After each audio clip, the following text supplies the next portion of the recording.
नमस्कार मंडळी, सिम्पली मराठी या आपल्या यूट्यूब चॅनलमध्ये तुम्हा सर्वांचं पुन्हा एकदा अगदी मनापासून स्वागत आहे. रोजची अवघड वाटणारी कामे सहज आणि सोप्या पद्धतीने व्हावी यासाठी काही खास टिप्स अँड ट्रिक्स मी नेहमी या यूट्यूब चॅनलवरती घेऊन येत असते. तर आजच्या या व्हिडिओ सुद्धा अशाच उपयुक्त टिप्स आपण पाहणार आहोत. चला थोडाही उशीर न करता व्हिडिओला सुरुवात करूया. आणि याची आपली पहिली टिप आहे अगरबत्ती किंवा धूपच्या अशा रिकाम्या पॅकेट विषयी. पहा काय होतं, अगरबत्तीचं पॅकेट रिकामं झालं की उपयोग नाही म्हणून सगळेजण हे पॅकेट फेकून देतात. पण असं अजिबात करू नका. हे रिकामं पॅकेट तुमच्या कपड्यांसाठी खूप फायदेशीर ठरू शकतं. काय करायचं, आपण जिथे कपडे ठेवतो जे अगदी कधीतरीच कपाटातून बाहेर येतात, आपण ओकेजनलीच ते घालतो, असे जे कपडे असतात त्यांच्या बॉक्समध्ये किंवा कपड्यांच्या आजूबाजूला असे हे रिकामे अगरबत्तीचे धूपचे पॅकेट आपल्याला ठेवायचे.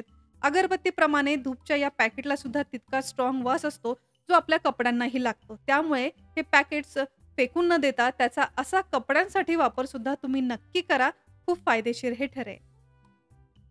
आणि आपली पुढची टिप या माचीस बॉक्स विषयी. पहा, एखादी माचीसची काडी पेटवायची असेल त्यासाठी माचीस बॉक्समधून आपण डिरेक्टली असं उघडून त्यामधली एखादी माचीसची काडी घेतो. पहिला हात जातो आपल्याला जिथे या माचीसच्या काडीला मसाला लागलाय तिथे. आता बराच वेळ हात आपला तेलकट असतो, ओलसर असतो.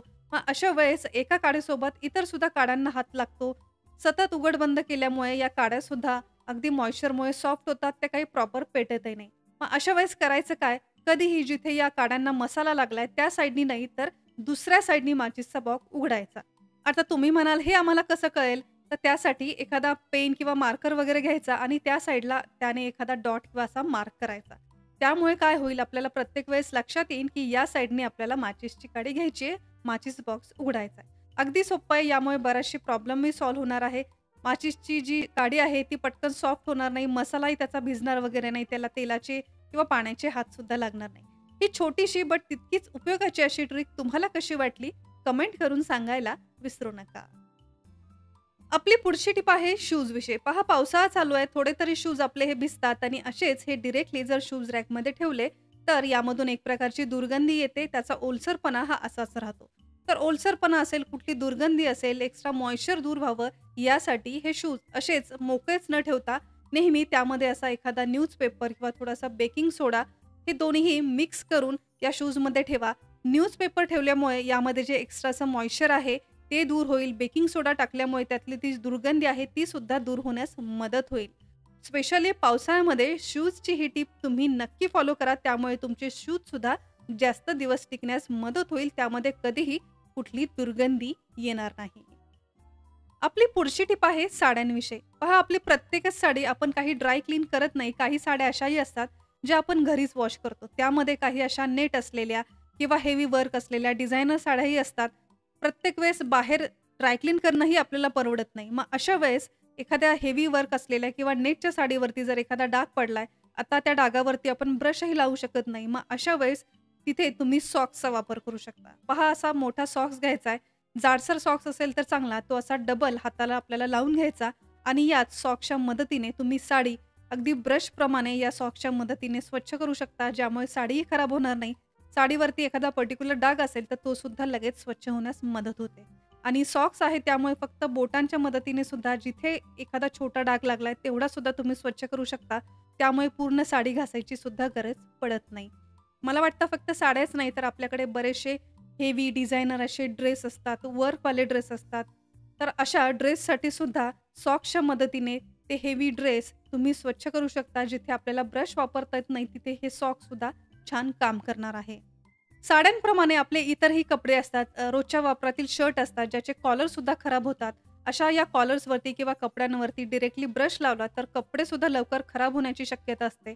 परंतु कपडे व्यवस्थित स्वच्छ करणंही तितकंच गरजेचं आहे. त्यामुळे डिरेक्टली ब्रश न लावता या ब्रशला अशा प्रकारे तुम्ही डबल लेअर असलेला सॉक्स लावा आणि त्याच्या मदतीने तुम्ही शर्टची कॉलर असेल किंवा आपले सिल्कचे कपडे असतील किंवा असे स्मूथ अँड सिल्की मटेरियल असलेले कपडे असतात ज्याला आपण डिरेक्टली ब्रश लावू शकत नाही, अशा कपड्यांसाठी तुम्ही असे सॉक्स लावून तो ब्रश या कपड्यांवरती लावू शकता. त्यामुळे यावरती असलेली डिझाईन म्हणा किंवा स्मूथ मटेरियल असेल, शाईन असेल, ती सुद्धा कमी होणार नाही. त्यावरचे डाग निघण्यास सुद्धा मदत होईल.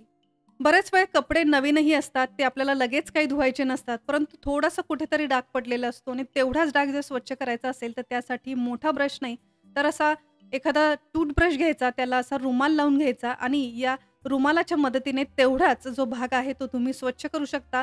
ज्यामुळे आपल्याला इतरही कपडे भिजवायची गरज पडत नाही. फक्त तेवढाच डाग हा स्वच्छ होऊ शकतो. तर कपडे स्वच्छ करायचे असतील किंवा साड्या स्वच्छ करायच्या असतील तर त्यासाठी ब्रश आणि सॉक्सची अशी कमाल तुम्हाला कशी वाटली कमेंट करून नक्की सांगा. आपली पुढची टिप आहे या लोखंडी कात्रीविषयी. तर ही कात्री तुम्ही पाहताय अगदी बरेच दिवस न वापरल्यामुळे यावरती एक प्रकारचा गंजही चढलाय. कात्री प्रॉपर कामही करत नाहीये, थोडीशी जॅमही झाली. कात्रीच नाही तर घरामध्ये अशा बऱ्याचशा लोखंडी वस्तू असतात ज्या खूप पटकन गंज चढल्यामुळे खराब होतात. आता हे गंजल्याचे डाग काढण्याची अगदी सोपी ट्रिक आणि त्यासाठी आपल्याला लागेल कुठलंही टॉयलेट क्लीनर. आता माझ्याकडे हे हार्पिक ब्रँडचं टॉयलेट क्लीनर आहे, ते मी घेतलंय. या कात्रीचा जेवढा काही लोखंडी भाग आहे त्यावरती दोन्ही साईडला हे क्लीनर आपल्याला स्प्रेड करायचंय. 5 मिनिटं हे क्लीनर असंच त्या लोखंडी भागावरती ठेवायचं. यानंतर भांडे घासण्यासाठी जे मेटलचं स्क्रबर म्हणजे मेटलची घासणी आपण वापरतो ती घ्यायची आहे आणि हा सगळा लोखंडी भाग 1 मिनिटभरासाठी या घासणीने घासून घ्यायचा आहे. तुम्ही पाहाल कुठेही जास्त मेहनत घ्यायची आपल्याला गरज पडणार नाही. जेवढे काही गंजल्याचे डाग होते, काळपट यावरती डाग झाले होते, याच्या मदतीने ते लगेच स्वच्छ होतील. तुम्ही त्याचा रिझल्टही ते पाहताय. अगदी काहीच सेकंदातच कात्री स्वच्छ झाली आहे. सगळे गंजल्याचे डागही यावरती निघालेत आणि आता ही जी गंजलेली कात्री होती थोडीशी स्मूथ व्हावी यासाठी यावरती तुम्ही एखादं तेल किंवा WD-40 सारखं जे मल्टीपर्पज स्प्रे आहे तो यावरती स्प्रे करू शकता. ज्यामुळे ही पुन्हा गंज पकडणार नाही आणि चालायलाही अगदी स्मूथ काम करेल. तर फक्त कात्रीच नाही तर घरातील कुठल्याही लोखंडी वस्तूंवरील गंजल्याचे डाग जर स्वच्छ करायचे असतील तर त्यासाठी हार्पिकचा असा वापर तुम्ही नक्की करून पहा. फक्त एकाच वापरात तुम्हाला त्याचा फरकही जाणवेल. तर मंडळी आजच्या या व्हिडिओतील कुठली टीप तुमच्यासाठी नवीन आणि उपयोगाची ठरली हे आम्हाला कमेंट करून सांगायला विसरू नका. आजचा हा व्हिडिओ माझी ही मेहनत जर तुमच्यापर्यंत पोहोचली असेल, व्हिडिओ थोडा जरी उपयोगाचा वाटला असेल तर या व्हिडिओला एक लाईक नक्की करा आणि अजून जर तुम्ही सिम्पली मराठी आपल्या यूट्यूब चॅनलला सबस्क्राईब केलं नसेल तर लगेच सबस्क्राईब करा. हे अगदी फ्री आहे. सबस्क्राईब बटन समोर एक नोटिफिकेशन बेल आहे, ते सुद्धा प्रेस करायला विसरू नका.